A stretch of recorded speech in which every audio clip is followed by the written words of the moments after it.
Hello everyone, welcome again to our YouTube channel.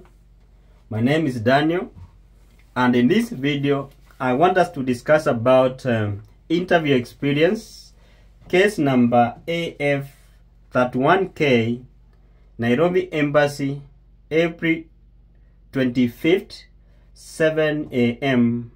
single DV lottery applicant. And before we dive into this conversation, I want to take this time to urge those who are watching us for the first time and they have not subscribed to this channel, please do subscribe.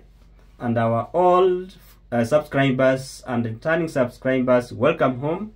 Let's keep on sharing, making comments, such that our videos can reach so many people who needs this information. So I will be giving you much of the background information on how this conversation started up to the time this lady went for the interviews. So this lady has been in touch with me since March 23rd, 2024, and this is how our conversation started. She texted me, "Hey Dan, I'm so and so, your YouTube fan. I got your number from YouTube." So I replied back saying, "Welcome, and how can I help you?" She replied saying that she will be having interviews on 25th of April 2024. So she was requesting me to take her through possible questions that can be asked during our interviews. So she called. We talked a lot about possible questions she may expect to get during the interviews, and she appreciated that. Again, after a few days, she texted me, "Hello Dan, I have a question. My host will be hosting someone on a visit visa, and we'll be having our interviews on the same day. Mine will be at 7 a.m. and the other one on a visit visa will be at 7:30 a.m. and we will be using the same document. Will that one be a problem?" That's what she asked me. So I replied back and told her that there will be no problem. A single person in the United States can host as many people as possible depending on his or her income at that time. Again, on Tuesday, 23rd of April, some 2 days ago, she texted me asking whether changing a host can bring any problem, because the host she previously had gone missing, so she had to look for another one.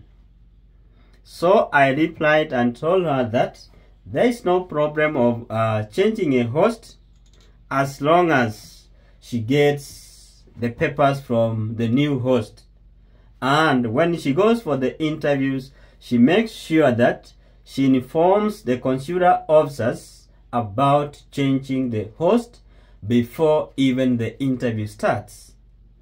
And this is how now the interview went on 25th of April. So this is how the interview went.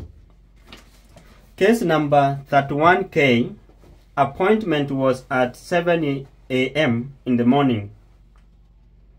So this is from this lady. "I arrived at the embassy at 5:30 a.m. and lined up. At 6 a.m. we started getting in. Did my first check. Did my second check where I left my phone and proceeded to the next line where I was issued a token number I-316 at around 6:53 a.m. I sat and waited for my token number to be called. It was called out, and I got in, and I met a black American lady who asked for my documents and later told me to go pay, which I did. I went outside and waited for my token number to be called for main interview. And this is now how the interview went. Consular officer, are you so and so? Me, yes. Consular officer, raise your hand and take an oath. Me, I did. Consular officer, are you married? Me, no. Consular officer, do you have kids? Me, that's the lady now. No. Consular officer, have you ever applied for a US visa? The lady said no. Consular officer, have you ever been outside Kenya? Me, that's the lady now. No. Consular officer continues with the questions. Have you ever been in trouble with the police? The lady said no. The questions continues. Consular officer, what is your highest education level? The lady replied, diploma. Consular officer, from which institution? Me, I named the institution. Consular officer, which course did you do? Me, ICT. Consular officer, who will you stay with in the United States? Me, names my host. Now this lady names the names of the host where she's going to stay. The consular officer, which state does she live? Then me, Texas. Consular officer, who is she to you? Me, family friend. Consular officer, congratulations, your visa has been approved. Welcome to the United States. Me, thank you and thank you so much. So it continues. I was so happy hadi nikasahau birth certificate yangu. Again, I had to go back for it. So this lady is saying that, she's saying that she was so happy about the visa being approved until she forgot her birth certificate and she had to go back and pick that birth certificate. So after the interview, I had some more questions that I wanted to ask for clarification from this lady after she told me that the visa has been approved. So I went ahead to ask more questions for you, for the benefit of you viewers. So I had to ask first question, did they ask you about changing your host, or did you tell them you changed your host? So this lady who got this visa approved, she had this to reply to me. The first question was, did they ask you about changing your host? She replied, when I went to give the documents, I told the lady I want to change my host. She asked me whether the documents I gave were for the new host, and I told her yes. And she said, it's okay, you can go and pay. So the question about changing of the host, she has answered and said that she did ask the first lady, the black American lady who was receiving the documents about changing the host. And the good thing here that the documents she presented to the lady were part of the new host. So the consular officer said, okay, go pay and wait for the interview. Then I also asked another question from her. Did you unlock your DS260 form? she replied saying that, no, I did not unlock my DS260 form. I waited, nikapata passport, ndo nikajaza DS260 form, nikasubmit on June 15.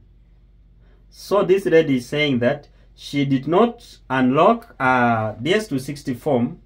She waited until she got the Kenyan passport, and then she did fill the DS260 form and submitted this DS260 form on June 15th. Then I also asked another question for the benefit of Kenyan viewers. Did you facilitate your passport? She answered saying, yes. First, I paid someone to help me get the passport mapema. That was on May 15. The person kept me almost a month waiting. I asked her to return my money, of which she did. I found another person who I paid 10,000 Kenya shillings, and I got my passport within 3 working days, and I later filled my DS260 form on June 15th and submitted the form. So this is a question which is so paramount, more special those ones who are coming from Kenya. Now that we have got issues about passports, we have been sharing in this channel. We have people who applied for the passports like October last year. Up to now, it is on processing stage. They have not received their passport, and the DV results are about to come out, and if you are lucky, you get selected and you have a very low case number. What are you going to do? So in this case, you have to start looking for someone who works in Nyayo House or who has connection with the Nyayo House, and you get your passport facilitated so that you can fill your DS260 form and submit it the earliest you can. So guys, this is how it went for this lady. I'm so happy about it. She has been consulting. She has been asking questions. She's a member of this family online here. And she promised that after the interview, she was to come out and share her experience. And this is exactly what she has done for the benefit of many other people who are viewing this video or who are watching us and who are family members who always follow our conversations. Thank you guys for watching. Thank you, my best friend who went for this interview and you got your visa approved. As you prepare to get your visas back and prepare your journey to the United States, I wish you all the best, and may God bless you as you endeavor to plan and come to the States. Thank you, and may God bless you for whatever you are doing. Bye bye. See you in our next video.